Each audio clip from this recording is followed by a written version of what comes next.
It's been a long time coming, but Borderlands 4 is finally on the horizon. In anticipation of its release, we'll be revisiting the entire story of the franchise. Back in 2019, during the launch of Borderlands 3, we put together a story recap, but this time, we're presenting a freshly written, detailed look at the major events across the series. In this comprehensive recap of the Borderlands storyline so far, we'll be covering the games in the following order: Borderlands 1, Borderlands 2, the pre-sequel, Tales from the Borderlands, Borderlands 3, and New Tales from the Borderlands. Let's kick things off with Borderlands. Do you want to hear the story of a planet called Pandora and the heroics of the Vault Hunters living on it? Where the planet's fate hangs in the balance? Well, as a famous arms dealer once said, if not, too bad, I'm telling it anyway. This is the story of the first Borderlands, a new IP developed by Gearbox Software and released in 2009. The fledgling company cut its teeth on expansions for Valve's Half-Life, namely Opposing Force and Blue Shift. After porting some well-known titles to PC, including Halo Combat Evolved, it found success with the Brothers in Arms series. However, it truly saw breakout success with Borderlands, a looter shooter with numerous inspirations, including Ultima and NetHack. It wasn't the first of its kind by a long shot, but the combination of first-person shooting with role-playing game elements like stats, gear, skill trees, and quests with a gameplay loop that leaned closer to Diablo than System Shock was relatively fresh. Initially opting for a more grounded art direction for its Mad Max-style world, it embraced a cel-shaded aesthetic to truly stand out from the competition. Within 2 months, Borderlands sold over 2 million copies, a fairly big deal back in 2009, and thus, the franchise was born. So too was Pandora, and the journey of 4 Vault Hunters that remained relevant for almost 16 years. What is the original Borderlands even about? As with some journeys, it all began with a bus. Driven by Marcus Kincaid, the local arms dealer, it contained 4 Vault Hunters, individuals who arrived on the planet in search of its mythical vault. Reports first surfaced when weapons manufacturing giant Atlas discovered mysterious weapons on its home planet, Promethea, and eventually the legend was born, leading numerous individuals to Pandora in search of the vault. However, the harsh environment and its ravenous, brutal creatures would make short work of them. Then there are the bandits, originally convicts sent to the planet for mining resources and who were transformed into violent, ravenous psychopaths, and that's not counting those who already exhibited psychopathic tendencies.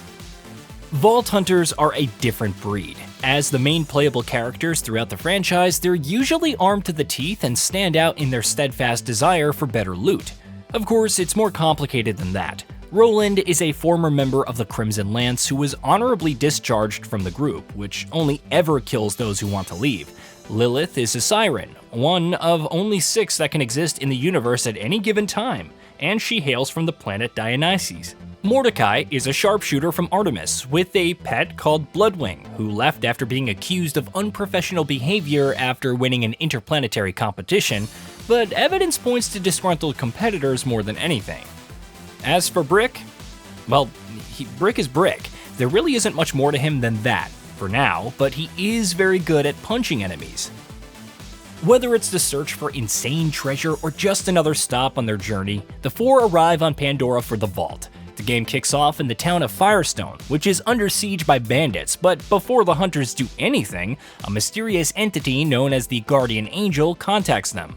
After defeating the bandits and meeting up with the local doctor, Zed, and CL4PTP, or Claptrap, who definitely isn't annoying and doesn't remain a thorn in your side for much of the series, the Vault Hunters battle Sledge, the Bane of Firestone, and obtain an artifact. This is the first piece of the legendary Vault's key, with 2 more left to be obtained.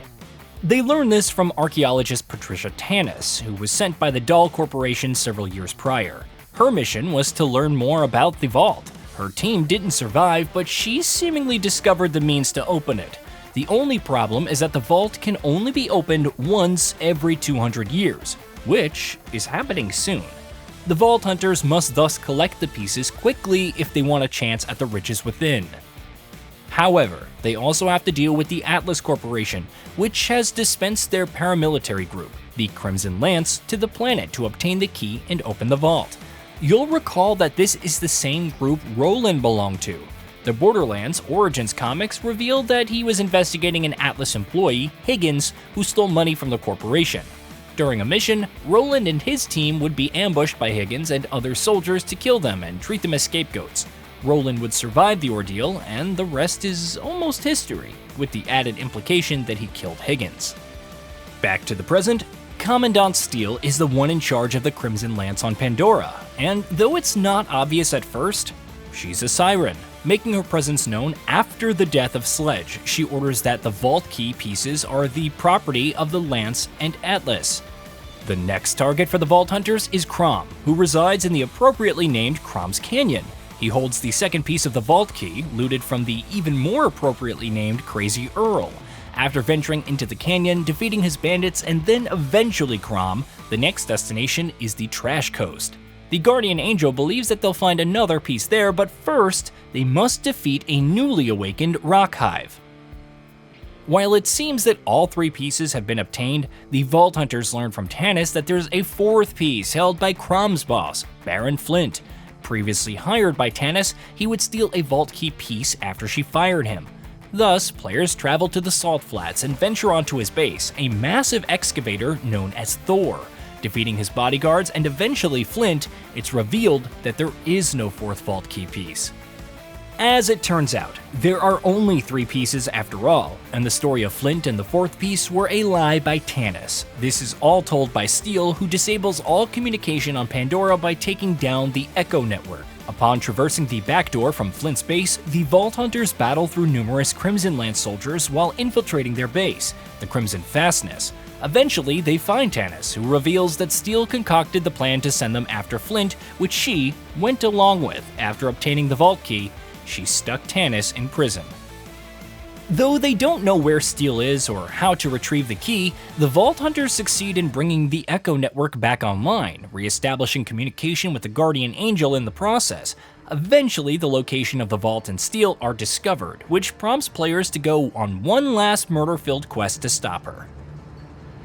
They start at the Crimson Enclave camp, defeating numerous Crimson Lancers and descending into the vault, but things get even more challenging when they encounter the mysterious Guardians. Despite successfully fighting past both parties, the Vault Hunters arrive and witness Steele opening the vault, obtaining a prompt death and consumption at the hands of a monster.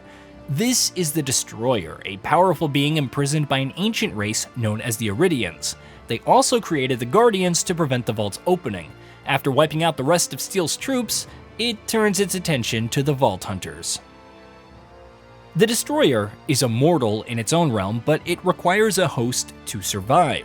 Since it's currently flesh and blood, it can be killed. After defeating the Destroyer, who isn't actually dead as we would learn in Borderlands 3, the vault is sealed once more. The Guardian Angel apologizes for not being able to tell the Hunters what was inside, but for them to be able to stop it, things couldn't have unfolded any other way. After telling them that Tanis will pay quite a fortune, she says she'll be watching, as we zoom out from a Hyperion satellite with her digitized face, making you wonder if she was even real or part of some bigger ploy. Hint, it's the latter. Things end on a cliffhanger, and a mysterious signal which turns Claptrap into an interplanetary ninja assassin didn't help either, though the latter would eventually be explained in DLC. Borderlands received 4 DLC in total. The Zombie Island of Dr. Ned is the first. It involves venturing to Jacob's Cove and defeating Dr. Ned after he accidentally created some zombies. While initially assumed to be Dr. Zed in disguise, Dr. Ned is actually his twin. All of this is moot because he's eventually killed by the Vault Hunters.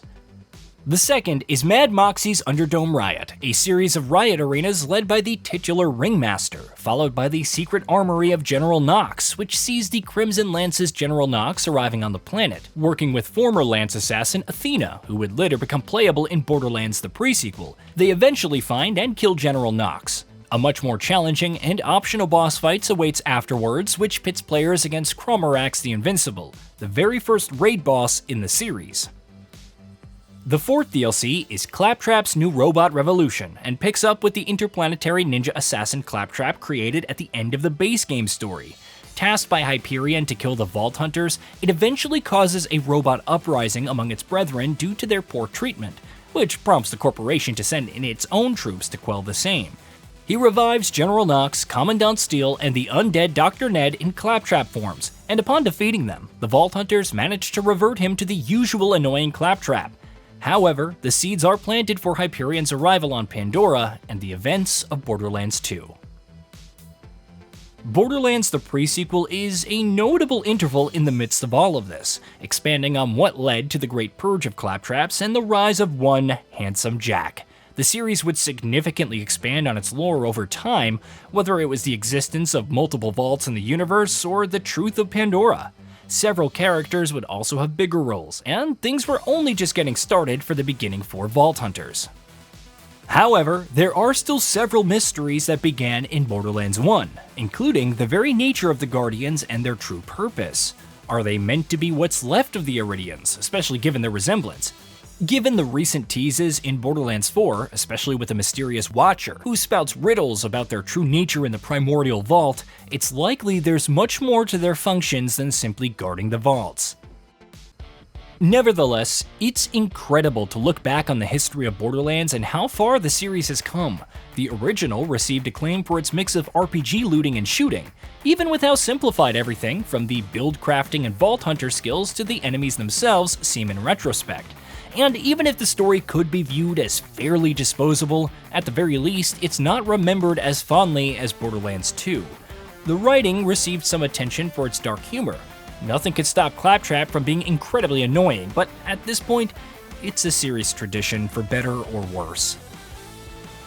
Borderlands 1 would eventually receive a remaster in 2019, referred to as Game of the Year Enhanced with 4K resolution support, a minimap replacing the compass, ironic considering Borderlands 4 has gone the other way, 4-player split screen support, and several changes to the base game. The Destroyer is also a more challenging fight, providing some notable rewards. Aside from the necessity of the Game of the Year Enhanced version and the whole rigmarole surrounding the updated terms of service for the series, which has sparked review bombing across all titles, Borderlands 1 remains a seminal part of gaming history. It's not only popularized the genre, but proved that it could be competently done and arguably inspired the likes of Destiny, The Division, and much more.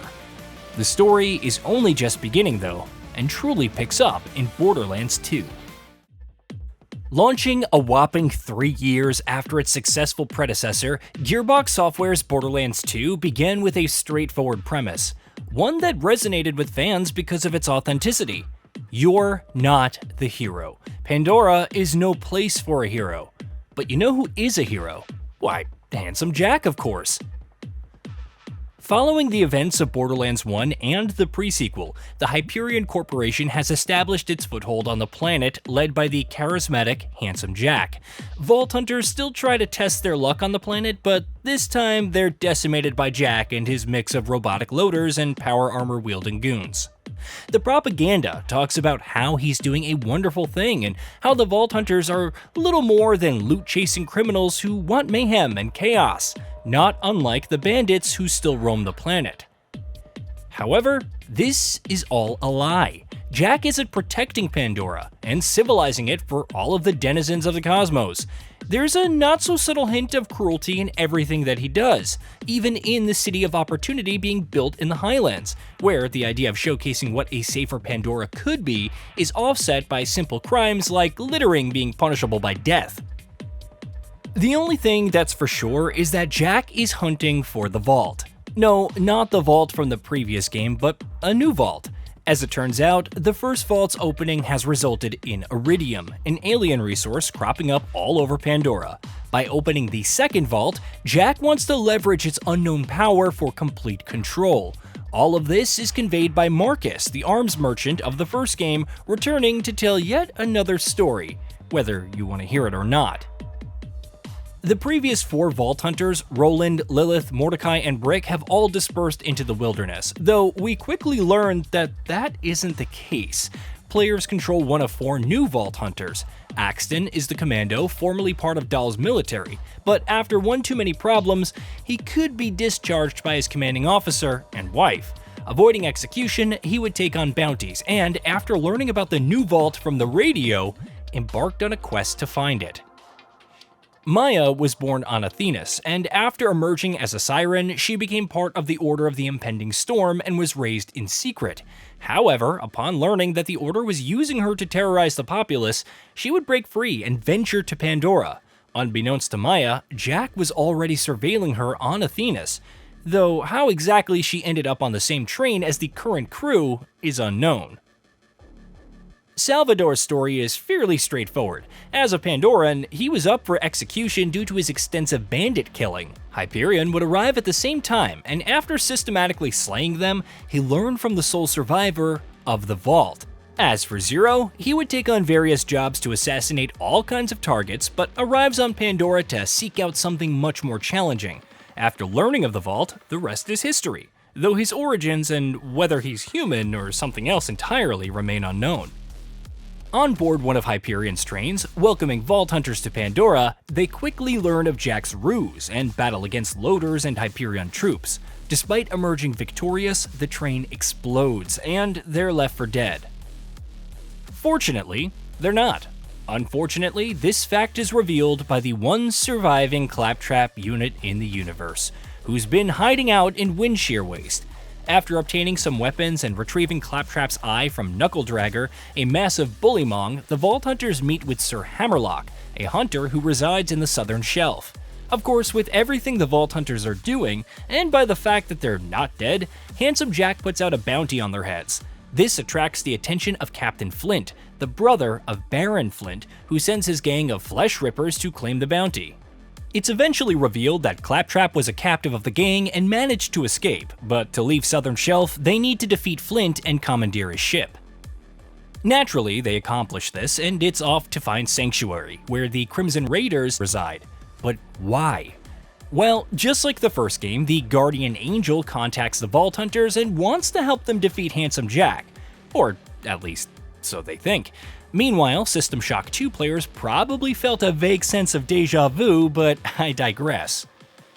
Upon arriving at Sanctuary to rendezvous with the leader, Roland, they find that he's been captured. They set out to find him only to meet up with the Firehawk, revealed to be Lilith. As it turns out, after defeating General Knox, Roland gathered the Crimson Lance into the Crimson Raiders together with Lilith, Mordecai, and Brick. They would oppose Hyperion's occupation of the planet, but unfortunately, the location of their old base, New Haven, was compromised by one Shep Sanders, leading to its destruction at the hands of Wilhelm, Jack's enforcer. While many thought that Hyperion killed Lilith, she actually lived on and resides in Frostburn Canyon, slaying bandits to make life easier for the Crimson Raiders in their new home, Sanctuary. Brick would eventually brutally kill Sanders for his betrayal, which led to his exile from the group, though he would form his own group of bandits. Mordecai, meanwhile, settles into the Three Horns, divided alongside Bloodwing, and continues to provide intel to the Raiders. Upon meeting Lilith and helping her fend off some bandits, while learning that the Iridium enhances her powers, they learn of Roland's location and venture to save him. Lilith returns to Sanctuary, and after meeting up with Roland, the Raiders discover the location of the Vault Key. Though left in Tanis' safekeeping, it was subsequently taken by Jack and is currently on a Hyperion train. With help from Mordecai and Tiny Tina, a demolitions expert, they destroy a key bridge along the train's route and derail it. After defeating numerous loaders, they eventually battle against Wilhelm, who is lying in wait instead of the Vault Key. Though Wilhelm is responsible for defeating the first game's Vault Hunters, probably because they didn't optimize their gear, the player successfully defeats him and takes his power core. That's because Sanctuary's barrier, which repels orbital strikes from Hyperion's space base, runs on fuel cells that must constantly be replaced. In effect, something like this could keep the barrier going for a long time. However, this was all part of Jack's plan. The Guardian Angel is revealed to be working for him and lowers the barrier, opening Sanctuary up to heavy damage. Thanks to leveraging the city's mechanics, helpfully tuned by Mechanic Scooter, it begins floating. And with the help of some Iridium, Lilith teleports it away from Hyperion's onslaught. Of course, this leaves the player effectively stranded without anywhere to go, and thus they set out to find where Sanctuary teleported to, which is the Highlands. They also get in touch with Angel again, who is remorseful for her actions. She reveals that the second vault is home to the warrior and that Jack is using iridium to charge the vault key, effectively skipping its once every 200-year cycle to obtain access and harness its power. Eventually, the player regroups with the raiders, and Angel lets them in on her plan. The vault key is actually with her, but to obtain it, the group must pass through a death wall, attack the bunker where she's being kept, and open a door that only recognizes Handsome Jack's biosignature and voice. Despite not trusting her, the raiders go along with her plan. First, the player ventures to the Wildlife Exploration Preserve and, with Mordecai's help, seeks to obtain an upgrade for Claptrap. Since he's effectively a Hyperion bot, upgrading his software allows him to pass the death wall and deactivate it for the player. Unfortunately, while fending off an ambush from Hyperion, Bloodwing is captured and mutated by Slag, turning her into a massive hostile creature. Despite being subdued by the Vault Hunters, she's killed by Jack in explosive fashion. The next step of assaulting the bunker involves enlisting the help of the Slab King and his group.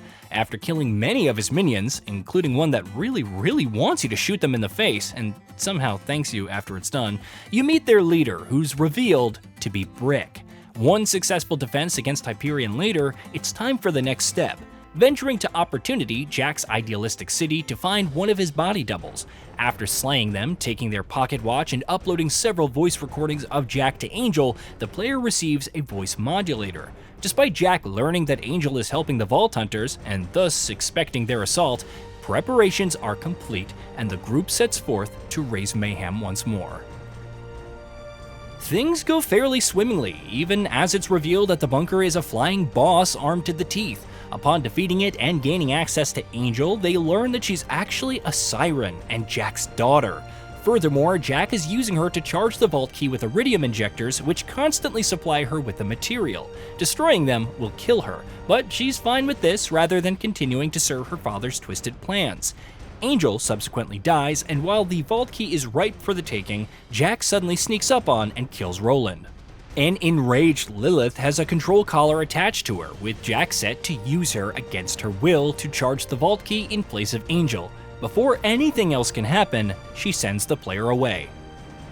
The only solution left is to attack the vault and save Lilith. With the help of Mordecai and Brick, the Vault Hunters find their vault's location and delve inside, fighting off Hyperion forces and reaching Jack.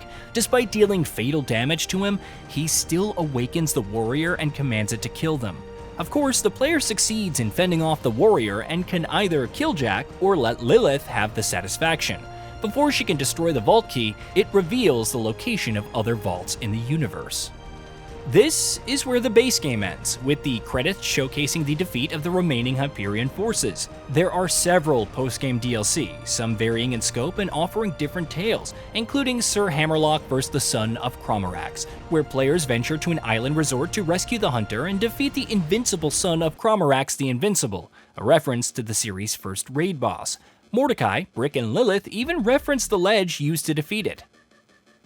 However, the most notable is Tiny Tina's Assault on Dragonkeep, a tabletop RPG in the style of Dungeons & Dragons with Tina as the Dungeon Master. Without delving too much into spoilers, it effectively helps the latter get over Tina's grief at Roland's death and offers a nice epilogue of sorts for the main story. After the announcements of Borderlands 3 in March of 2019, Gearbox released a new story DLC for Borderlands 2, Commander Lilith and the Fight for Sanctuary. It sees Lilith, now the leader of the Crimson Raiders, attempting to learn more about the other vaults in the universe. They're eventually blindsided by Colonel Hector, who assaults Sanctuary with the forces of New Pandora and a strange new infection. Attacking Sanctuary to defeat Hector, Lilith eventually destroys it to put an end to him and the disease. This is meant to essentially bridge the gap between Borderlands 2 and 3, though it pretty much explains what happened to the city and why their ship is named Sanctuary 3. Even before its addition, Borderlands 2 remained the gold standard for looter shooters, with many favoring its writing, loot systems, and the sheer amount of content, not including the raid on Digistruct Peak, True Vault Hunter mode, and Ultimate Vault Hunter mode. With a whopping 7-year gap between them, you have to wonder how fans of Borderlands 2 managed the wait for Borderlands 3. The truth is, they didn't. But Gearbox still released something to hold them over and expand even further on the lore of Handsome Jack. Released in October of 2014 for PlayStation 3, Xbox 360, and PC, say hello to the pre-sequel. Although it takes place before the events of the second game, it also follows the conclusion of the first. It's essentially an interlude, but recounted in flashbacks. It's narrated by Athena, a returning character from Borderlands: The Secret Armory of General Knox. Captured by the Crimson Raiders, now led by Lilith, and brought to Sanctuary, still floating through the sky, she's asked to explain herself while tied up in the scorching heat. Having almost killed Brick and Mordecai, it's a simple request, though depending on the answer, Athena could be executed. As a gladiator armed with a kinetic aspis shield that can absorb damage and ricochet off enemies, she was raised from an early age by Atlas Corporation to become an assassin. Athena would join the Crimson Lance and arrive on Pandora as part of their invasion. While tasked with wiping out any hostiles, she was also on the lookout for her sister, Jess, and planned to leave the planet and the Lance after reuniting with her, which didn't sit well with the powers that be. The Lance attacked her village, and during the chaos, Athena accidentally killed Jess. Suffice it to say that she would attack the Crimson Lance in retribution, thus leading to the events of the General Knox DLC. After the General's death, thanks in no small part to the Borderlands 1 gang, she would then spend her days roaming Pandora, effectively as a bounty hunter. She would eventually receive an offer from an unknown individual known as Jack. Little more than a Hyperion programmer, he tasks her with locating a vault on Elpis, the moon orbiting the planet. Joining her are Nisha, a bandit with a rough childhood, which included killing her own dog after it became frenzied, who garnered a reputation for slaying other bandits. There's also Wilhelm, who augmented himself with cybernetic parts due to a condition deteriorating his body, though he's still distinctly human in the pre-sequel. He matches Nisha's brutality, but as a mercenary who served for multiple corporations. Finally, there's Claptrap. Yes, that Claptrap, who's still a steward but for Hyperion, even after the events of New Robot Revolution. He's received a few combat upgrades and can even climb stairs, which he can't do in Borderlands 2. Surely, nothing bad will happen to him. Post-launch DLC would also add a fifth Vault Hunter, Lady Aurelia Hammerlock, the sister of Sir Hammerlock from Borderlands 2. On top of tormenting her brother, she delights in a big game hunting across the galaxy. How she came into contact with Jack is unknown, but she's on board with the job. With all four Vault Hunters gathered together, they finally rendezvous with Jack, who's in way over his head. Before they can really formulate a plan to find the vault on Elpis, Tungstina Zephyrdon and her Lost Legion attacks Helios, which happens to be the very same station seen in Borderlands 2. Before the events of the pre-sequel, Zarpedon worked for the Dahl Corporation's military as it mined Elpis relentlessly, resulting in an event known as the Krakening. However, she and her team eventually found the Watcher, an Iridian of mysterious purpose who shows them what lies within the vault. After seeing what's within, Zarpedon believes that the moon itself should be destroyed to ensure that no one else can obtain its contents. It prompted her unit to leave Dahlcorp, and after slaying a survey team sent by Jack, she mounted an attack on Helios. Her goal isn't to just snuff out Hyperion's efforts to find the vault, but we'll get to that. With a jamming signal preventing the station's defenses from activating, Jack and the group attempt to escape and run right smack into Zarpedon. Jack attempts to shoot her, but the Watcher appears and negates the gunfire. With no other options left, he decides to selflessly remain on Helios and send the Vault Hunters to Elpis. Arriving on Elpis and guided to Concordia, a spaceport, with the help of Janie Springs, they're asked to find Moxie, whose technical know-how can help neutralize the jamming signal. They subsequently learn that Huckster T. Meredith, the Merif of Concordia who previously worked for Jack, he's responsible for setting up the signal, having sabotaged Helios for Zaprodon and the Lost Legion, and then taking over the spaceport. As the group attempts to locate the signal, a giant laser known as the Eye of Helios, which was Zaprodon's main reason for commandeering the station, strikes Elpis. It quickly becomes a race against time to reclaim Helios before she destroys it and the vault. With Moxie's help, the group takes out Redbelly, a scav gang leader whom the Merif roped in to help, and destroys the jamming signal. Angry at the Merif's betrayal, Jack eventually spares his life, prompting the former to try killing him. He fails, of course, and Jack subsequently kills the Merif. Vengeance is sweet, of course, but the group still has a problem. Retaking Helios without a venerable army will be impossible, which leads Jack to having a brilliant idea: building an army of robots. After obtaining a military AI called Felicity from a Lost Legion facility, they bring it to the Hyperion scientist Gladstone, whose prototype, the Constructor, serves as the base for Jack's army.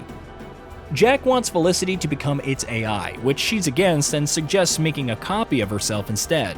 Not having enough time for the process, the Vault Hunters forcefully install her, leading to a battle after she commandeers the Constructor. After defeating the Constructor, Felicity's personality is deleted. While the Constructor works, Jack enlists other help on Elpis. Roland and Lilith, Vault Hunters from the first game. Despite not wanting to work with him, they eventually agree for the sake of saving the moon. Together, they venture to Helios to reclaim it from Zarpedon and the Lost Legion. While things seem to be going smoothly, Jack decides to kill Gladstone and his colleagues by ejecting them out of the airlock after a random suggestion of another mole. Once Zarpedon is defeated and killed, the Eye of Helios turns out to be the Destroyer's Eye, which shocks Lilith and Roland. Together with Moxie, they sabotage the weapon, rendering it useless. With his Vault Hunters, Jack ventures back to Elpis to take revenge and plunder the vault, coming face to face with and defeating the Empyrean Sentinel, its guardian. Jack then discovers a vault-like symbol within, and upon touching it, he sees the Warrior, a vision of what lies dormant on Pandora. Lilith then appears to burn the symbol onto Jack's face, further enraging and driving him over the edge. Declaring that he'll wipe the bandits off the face of Pandora, Jack seeks to wake the Warrior and scorch the frickin' planet in fire, before laughing maniacally. Back to the present, Athena reveals that she left Jack afterwards, and the hero who saved us on Helios died. Seemingly settling for the quiet life on Pandora, a random job saw her collide with Mordecai and Brick. When asked if she regrets working with Jack, Athena answers yes, and tells them to do what they will.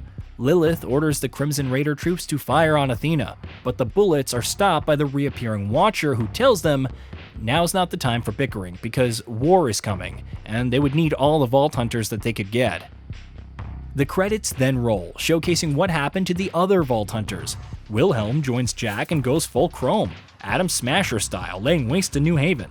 Nisha becomes the sheriff of Lynchwood and becomes known for hanging bandits at the slightest provocation.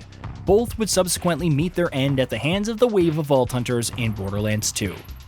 Claptrap, meanwhile, is shot with Jack adding insult to injury by removing the wheel for climbing stairs. We see this in the aftermath of the Claptastic Voyage DLC, where the Vault Hunters venture into a simulation of the Stewardbot's mind. Jack would order the Claptrap line dismantled and dumped in Windshear Waste. Sir Hammerlock would subsequently rescue the familiar Claptrap, which segues into the beginning of Borderlands 2. Aurelia ends up on another planet called Epita. Gage reveals in her dialogue during the Holodome Onslaught DLC that she and Axton must find and kill her, though this order changed at the very last minute after the Watcher's appearance. Unfortunately, they failed to apprehend her, and we would next see her in Borderlands 3, where she works with the Calypso twins. But what about Jack? Of course, there's a post-credits scene with Jack strangling Harold Tassiter, the Hyperion CEO. He informs the latter's secretary that Tassiter has been replaced, and that she can call him Handsome Jack. The signature mask now covers his ruined face, and the pre-sequel ends. This is the matter of Jack's doppelganger, another DLC class added before Aurelia. Players would control Timothy Lawrence, who would receive reconstructive surgery to resemble the man himself. Like the other Vault Hunters, he's called in to find the vault on Elpis, but that's as far as his story goes. Or so it seems. It isn't until Borderlands 3 that he re-emerges. He would subsequently help the group to seize the location, even cutting off his hand to prevent it from collapsing into a black hole. Since Borderlands 2 launched before it, several fans looked forward to how some of the other plot points, particularly surrounding the Watcher, would be handled in Borderlands 3. Unfortunately, it wouldn't have too much of a role in the game, though its reappearance in Borderlands 4 offers some hope. With more vaults on Kairos, perhaps we'll learn more about the Iridian race as a whole and the true nature of the Watcher's role. The pre-sequel did fulfill one crucial role. providing a closer look at Jack and how even with his machinations, the Eye of Helios most notably, he wasn't outright evil. It's interesting to see his slow transformation from an unassuming programmer with a hopeful lead to a power-hungry madman who eventually loses it all, including his daughter. As a whole, however, it's one of the more unique titles in the franchise. While Gearbox Software was involved in its development, it was led by 2K Australia, which shut down in 2015. While it retained the looting, the shooting, and movement of its predecessors, the pre-sequel introduced the new cryo element, which would reappear in Borderlands 3. Traversing Elpis meant dealing with its low gravity effects and equipping O2 packs that also served as a boost pack of sorts, with players capable of hovering and executing ground pounds. You had to replenish the O2 packs though, adding an ever so light element of survival into the mix. One of the more underrated additions is the Vault Hunter's dialogue. Unlike Borderlands 1 and 2, where they remained mostly silent, they would answer back and interact with NPCs in the pre-sequel, leading to entirely different subtext and responses depending on who you played as.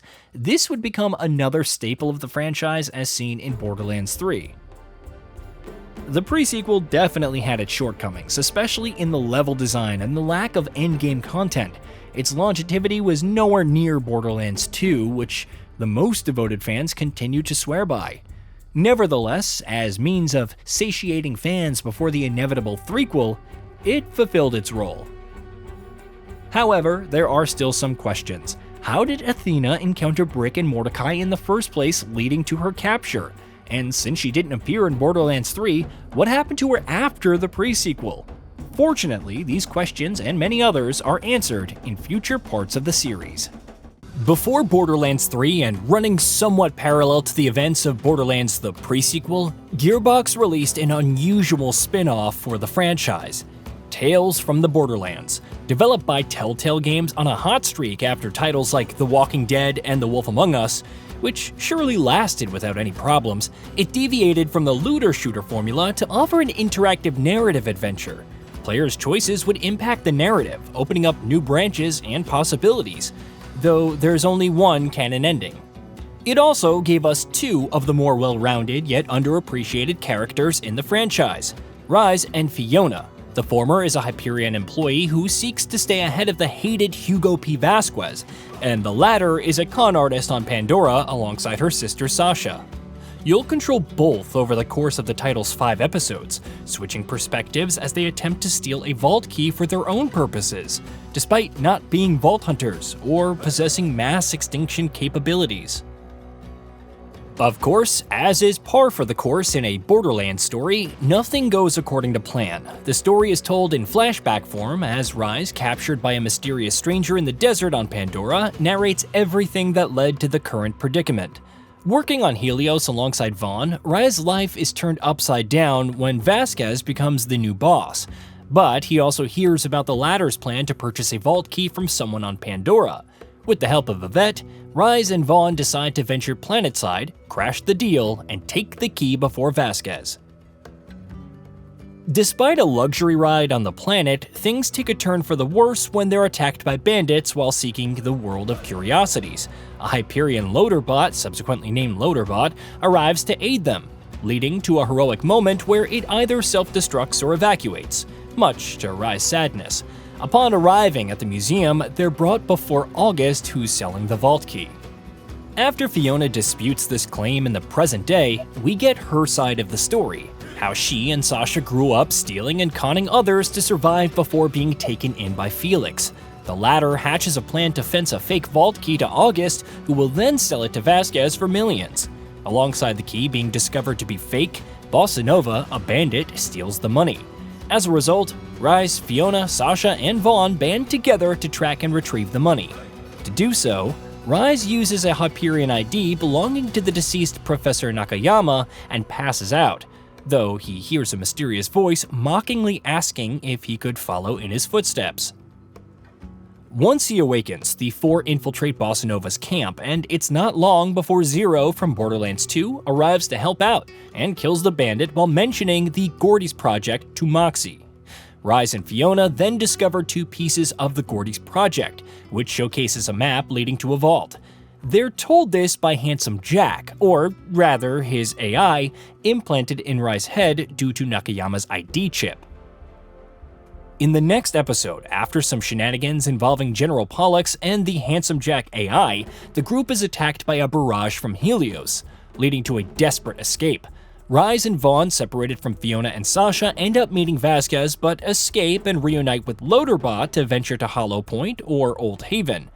Meanwhile, Fiona and Sasha arrive at a town and meet up with Scooter, the beloved mechanic of the series, to fix their caravan before heading to meet Felix. They find a message that reveals that Queen Pin Valerie is after them, leading to another desperate escape from bounty hunters, Kroger and Finch. Oddly enough, Athena from the pre-sequel appears and also seems to be after them. Now, depending on one's choices, Fiona can meet up with Janie Springs, who seemingly knows nothing about Athena's role in all of this. It's worth noting that if players choose for Rise and Vaughn to venture to Hollow Point instead of Old Haven, they'll reunite with Fiona and Sasha early and witness Loaderbot battling Athena. Regardless, events culminate in Old Haven, where August and Vasquez capture the group. Some interesting revelations include August being on Valerie's hit list for cutting her out of the vault key deal, and Vasquez used to work in the mailroom when Jack was in charge, contrary to his claim of being beloved by the former psychopath. While learning more about the Gordy's project from the pieces, security bots swoop in, and players can opt to use Fiona's stun grenade or permit Jack to disable them with Rai's Echo Eye. While either choice helps the group escape, they run into none other than Valerie, who kills Velasquez. Fortunately, Athena arrives to save the day and subsequently reveals her purpose, protecting Fiona and Sasha at the behest of Felix. They also finally learn what the Gordy's project is: a robot, and the vault in question is the Vault of the Traveler, which is constantly teleporting around. Working with Athena, the group arrive at an Atlas facility to obtain an upgrade for Gordy's, but the former ends up battling Brick and Mordecai. Valerie ends up ambushing them and taking out Athena. The Vault Hunters drag her away, leading to the present-day events of the pre-sequel. The next upgrade for Gordy's is on Helios in Handsome Jack's office. Using the caravan, which is now capable of space travel courtesy of Janie and Scooter, the latter sacrificing himself in the process, the group arrives on Helios. Fiona ventures to Jack's office while Rise poses as Vasquez, and despite a sudden security lockdown, they acquire the latest upgrade for Gordy's.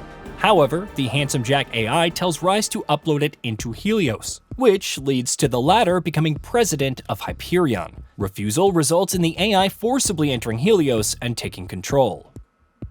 Jack then attempts to create an endoskeleton for Rise, allowing him full control of his body, and Rise opts to send Helios crashing into Pandora to prevent this. Meanwhile, Fiona, Sasha, and Gordy's have been betrayed by August, Finch, and Kroger in the hangar. August changes his mind, but Gordy's is still taken away. Eventually, it's all because of Loaderbot that Rise and Fiona can escape the station as it careens into Pandora. Jack makes another attempt to kill Rise. The latter removes his Echo Eye to either destroy it or keep the AI imprisoned within. With Gordy's in Valerie's possession, she opens the Vault of the Traveler, and in typical Borderlands fashion, it kills her. Fiona and Sasha destroy Gordy's at its behest to ultimately close the vault. It's revealed that the mysterious stranger who's been telling us the story thus far is actually Loaderbot. Using Jack's endoskeleton, he rebuilt himself to seek out Rise and Fiona to learn more about Gordy's destruction, which he thought was a betrayal. Together with various characters throughout the game, players are tasked with repairing Gordy's and defeating the Traveler to provide a send-off for the bot. After entering the vault and opening a chest, Rise and Fiona are teleported. Several characters' fates are left unknown by the end. Vaughn, who helped reveal the stranger's identity as Loaderbot, goes on to lead his own bandit crew, the Sun Smashers, who become infected in Commander Lilith and the fight for Sanctuary. He would also appear in Borderlands 3, having been left hanging, literally, by the Calypsos. Rise also pops up, but not in the way that you're probably thinking, and Fiona has seemingly vanished. Despite lingering threads, Tales from the Borderlands showcase the narrative possibilities inside Gearbox's universe. The story continues in Borderlands 3, for better or worse. Saying the Borderlands franchise has gone through its ups, downs, and loop-de-loops over the last decade would be an understatement. After the massively successful Borderlands 2 in 2012, which ended its story with the equally acclaimed Tiny Tina's assault on Dragon Keep in 2013, fans were eager for the next big installment. Yes, the pre-sequel happened and offered some interesting new revelations about Handsome Jack and the Vault Hunters, and Tales from the Borderlands took the series in an intriguing new narrative direction while retaining its signature charm. But what about Borderlands 3? Well, in 2019, Gearbox finally answered when it released the sequel, and the reception was interesting, to say the least. Despite generally positive reviews from critics, fans were disappointed with the overall story, how it utilized characters from previous titles, and the general writing. With Borderlands 4 coming later this year and venturing to a brand new planet, Kairos, while introducing 4 new Vault Hunters, one has to ask, what exactly happened in Borderlands 3? Why exactly is it so criticized, and what could have Gearbox delivered to make things better? To answer that, we first need to dive into the entire story, starting, as always, on the planet Pandora. Spoilers follow as usual, so be warned. It's about 7 years after the events of Borderlands 2, with the Crimson Raiders and Vault Hunters slaying Handsome Jack and discovering that the planet isn't the sole location of vaults. In fact, they're scattered across several planets in the universe, with their true purposes still unknown. For now, all anyone knows is that they're sources of great power, loot, and horrifying monsters. Enter the Calypso twins, Tyreen and Troy, who arrive on Pandora to search for vaults and have built up a powerful group from the remaining bandit clans known as the Children of the Vault. Players control one of 4 new Vault Hunters: Mose, a former Vladov soldier who commands the Iron Bear mech; Zane, a mercenary and assassin who also happens to be one of the Flint brothers, enemies from the previous games; FL4K, a Beastmaster robot who constantly seeks the hunt; and Amara, a siren from Partali with a sense of justice. Their first task upon rendezvousing with the Crimson Raiders, now led by Lilith, is to recover a vault key stolen by the Calypso twins, which serves as a map to the next vault on the planet Promethea. While they're successful and seek to depart the planet on the Raider ship Sanctuary 3, the twins attack in full force to recover the vault key. This leads to Lilith battling Tyreen, who also happens to be a siren and can leech other living beings. Though she has the upper hand, it's revealed that Troy also possesses siren powers. The reason is due to being conjoined with Tyreen at birth, and despite their separation, he parasitically takes energy from his sister to survive. Tyreen subsequently leeches from Lilith and takes her siren powers, leaving her defenseless until the Vault Hunters arrive to save her. Venturing to Promethea, the Crimson Raiders seek to meet with Rise, the CEO of the revitalized Atlas Corporation and one of the protagonists from Tales from the Borderlands. How did he arrive at this point, especially after mysteriously teleporting away with Fiona at the end of the game? Unclear, but he's done reasonably well for himself. Aside from Maliwan led by Katagawa Jr. and the Children of the Vault launching an attack. Working with former coffee shop owner turned Atlas soldier Lorelei, the Vault Hunters liberate Watershed Base and connect with Rise. It's revealed that Katagawa Jr. made a deal with the Calypso twins to attack Atlas, and they should work with Zero, returning from Borderlands 2, to attack the company's Gigamind and steal its data. While the vault is located on Promethea, the actual pieces of the key are on a different planet, Athenas. Maliwan is attacking the planet, but fortunately, Maya, also returning from Borderlands 2, is there to protect it.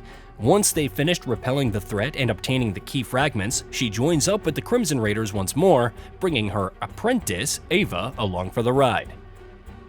Returning to Promethea, Rise informs them of an orbital laser that's wreaking havoc on the planet from Skywell 27, an asteroid orbiting the planet. The Vault Hunters venture to the array, and after dispersing the Children of the Vault and Maliwan forces, they obtained the second Vault key fragment.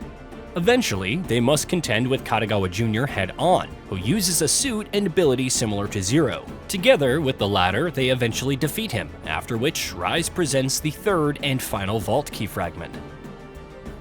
Directed by the key, the Vault Hunters and Maya venture to the Forgotten Basilica, Prometheus's vault. Fighting off Children of the Vault forces, they arrive and come face to face with its guardian, the Rampager.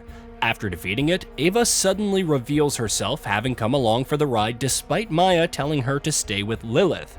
The Calypso twins subsequently appear, and after Tyreen absorbs the Rampager, becoming stronger in the process, they take Ava hostage. Maya captures Troy and threatens them to let Ava go, but gets off guard by Troy, who leeches her, eventually ending her life. Somehow, Troy obtains Maya's phase lock powers, becoming a siren in the process. The Calypso twins depart, leaving the Vault Hunters and Ava in shambles. Upon returning to Sanctuary 3, Lilith reveals their plans to continue hunting for the other vaults, the next one being on Eden 6. Ava lashes out, blaming Lilith for Maya's death and how they should target the Calypsos before running off in tears. The arrival on Eden 6 is also marred with conflict due to the children of the Vault. Meeting with Wainwright Jacobs, next in line to control the Jacobs Corporation, they're given a mission to rescue Alistair Hammerlock, the beloved big game hunter from Borderlands 2. It's eventually revealed that Hammerlock's sister, Aurelia, has allied with the Calypsos, killing Montgomery Jacobs, Wainwright's father, and taking over as the new Jacobs CEO. This wasn't for long though, as the Vault Hunters worked with Wainwright and his ally Clay to battle their former allies, ultimately finding the 3 key fragments and defeating Aurelia to bestow control back to Wainwright. It's revealed that the vault is called the Floating Tomb and is located underneath the Jacobs estate. They venture inside and battle another guardian, the Grave Ward. Once it's slain, Patricia Tannis puts a new plan into action, nullifying the Guardian's power so the Calypso twins can't leech from it. Annoyed at this, the twins kidnap Tannis and take her back to Pandora for an execution. The Vault Hunters return and battle against the Agonizer 9000, created by Pain and Terror, minions of the Calypsos. This is when Tannis reveals that she's also a siren, receiving Angel's phase shift powers after her death in Borderlands 2. She then warns that the Calypsos are close to opening the Great Vault, leading to a desperate attack on the children of the Vault. However, they're too late, and it's revealed that Elpis, Pandora's moon, is the key to the Great Vault, which is Pandora itself. The Vault Hunters attack and engage Troy in a battle to the death, with Tyreen nearby, unwillingly providing energy to her brother. Despite this, Troy is defeated and dies with Ava inheriting Maya's phase lock ability. Tyreen awakens, however, and after crushing Tannis, Lilith, and Ava under some rocks, she departs to complete her mission to absorb the Destroyer, the boss from the first Borderlands. As it turns out, Pandora was actually a prison for the Destroyer, sealed by the Iridians, who sacrificed themselves in the process. Iridium is a component of the prison, with the various vaults serving as locks to keep it contained. Now that it's open, the Destroyer will be set free and Pandora destroyed. Though Ava, Lilith, and Tannis are shown to be alive, thanks to Ava using her phase lock powers just in time, things seem hopeless. That is, until they hear an unknown voice from an echo recorder dropped by Tyreen, who turns out to be none other than Typhon de Leon, the first Vault Hunter. He tells the Vault Hunters to go to Necrotafio, the homeworld of the Iridians, and meet up with him to stop Pandora's destruction. Upon arriving on the planet and battling Maluan's forces, Typhon reveals that he raised the twins as a single parent after Tyreen accidentally killed their mother, with her powers inherited from Nereid, the first siren. Though he would tell them stories of his adventures, Tyreen and Troy ended up seeking that same fame and glory. Growing up, they would repair Typhon's ship and subsequently leave the planet. Retrieving Necrotafeo's vault key, Typhon activates the machine, which should be enough to seal Pandora and the Destroyer once more. Unfortunately, Tyreen arrives and destroys it, stopping the process. Typhon is fatally wounded after attempting to kill Tyreen and tells the Vault Hunters to not be the last before passing away. The Vault Hunters return to Pandora and venture to the Destroyer's Rift, the entrance to the Great Vault. They battle Tyreen, who has merged with the Destroyer to become the final galaxy-destroying boss. So anyway, she's defeated and the day is seemingly saved. Lilith even regains her siren powers. However, Elpis is still active and Pandora is set to be destroyed. Using her abilities, Lilith teleports Elpis away, seemingly sacrificing herself and leaving a giant Firehawk symbol in the sky. Before her apparent death, Lilith named Ava as the Crimson Raiders' new commander. Upon returning to Sanctuary 3, the crew is not convinced that Lilith is dead, and that's the end of Borderlands 3. There are 4 story packs focusing on different characters, like Moxie's heist of the Handsome Jackpot, where the Vault Hunters work with Moxie to fight against Handsome Jack, or Psycho Craig and the Fantastic Fustercluck, which is all about venturing into Craig's mind and learning the secrets of Valhalla. However, the actual narratively significant piece of content is the director's cut. It adds a new questline, the Mysteriousalizer, wherein the Vault Hunters work with Ava to investigate a series of supernatural murders. These eventually culminate in a battle with the Seer, a guardian in Desolation's Edge. After defeating it, Ava reveals that she would find whatever she was looking for, seemingly hinting at Lilith being alive. There's also a behind-the-scenes storyboard cutscene which reveals what happened after Maya's death. The Crimson Raiders host a funeral with Lilith giving a eulogy for her fallen friend. Instead of blaming Lilith for Maya's death, Ava blames herself. Lilith shares her own experience about Roland's death, and they bond over their grief. This didn't make it into the game for whatever reason, but it gives more context on why Lilith would make Ava the leader of the Crimson Raiders. Classic Gearbox. Of course, following the reveal of Borderlands 4, there may be some truth to Lilith surviving. Elpis has been teleported into the atmosphere of Kairos, shattering its barrier and exposing it to the world. As a new Vault Hunter, players join the rebellion to battle against the Timekeeper and the Order, who are also dealing with a new threat in the Ripper Horde led by Queen Callis. In the midst of all this, they reunite with characters like Claptrap and Amara, the latter also on a mission to locate Lilith. Other notable characters include Harlow the Gravatar, who's part of the Trant family. At this point, it's hard to predict where the story of Borderlands 4 could go. There's obviously a vault to discover on Kairos and vault key fragments to collect, but how does the Timekeeper figure into all this? What's the story with the Ripper Horde and Callis? Will players venture to Elpis and potentially meet Lilith? What role will the Crimson Raiders play? If the Borderlands universe has proven anything, it's that there's always one more thing. While Gearbox toiled on Borderlands 4 for years, its Quebec studio released an unexpected follow-up to Tales from the Borderlands. Imaginatively titled New Tales from the Borderlands, it launched in October of 2022 and takes place roughly a year after Borderlands 3. The characters and overall plot were revealed to have almost no connection to Tales and exists as a standalone story. And with metascores below 70, it's not exactly the most well-regarded entry in the franchise. Nevertheless, it's canon and follows the newcomers, Anuradha Dar, aka Anu, her adopted brother Octavio Wallace Dar, and Francine Miskowitz, aka Fran. A vault once again unites them together, but it actually starts with a small cameo by Rise, who fires Anu after rejecting her latest creation. Suddenly, TDRA, led by CEO Susan Coldwell, attacks Atlas's station. Anu messages to evacuate to Promethea, meeting Octavio and Lu-13, an assassination robot. They convene at Fran's frozen yogurt shop and team up with her to learn more about the corporation's plan. They eventually discover a vault located beneath Promethea. Yeah, another one, guarded by a monster called the Devourer. Upon defeating it, they find a healing shard on its corpse, which leads to, of all things, appearing on a reality show. The idea is to combine Anu's previously rejected invention with the shard and pitch it to win. So of course they win and subsequently receive investments for the invention, but are later attacked by TDRA.